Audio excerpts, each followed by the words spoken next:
கற்றுக்கறவை கணங்கள் பலகரந்து செற்றார்.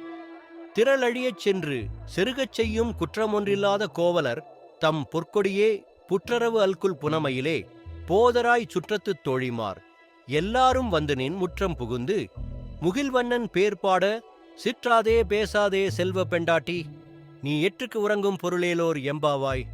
பொருள்: கன்றுகளோடு கூடிய பசுக்களிடமிருந்து பால் கறப்பவனாகவும் தங்களை பகைத்தவர்களை எதிர்த்து நின்று போரிடும் தன்மையுடையவனும் மாசுமறுவற்றவனுமான கோபாலனை தழுவத் துடிக்கின்ற பொற்கொடியே.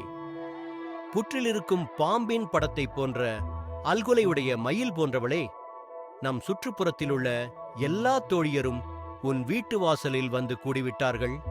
அவர்கள் மேகவண்ணனாகிய கண்ணனை புகழ்ந்து பாடிக்கொண்டிருக்கிறார்கள்.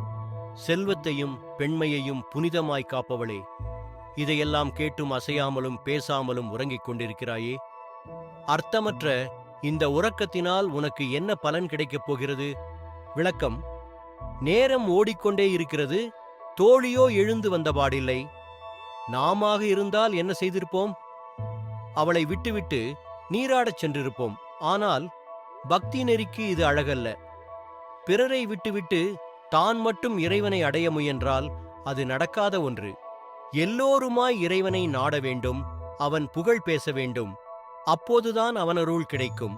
இதனால்தான் கூட்டு பிரார்த்தனைக்கு மகத்துவம் அதிகமாக இருக்கிறது.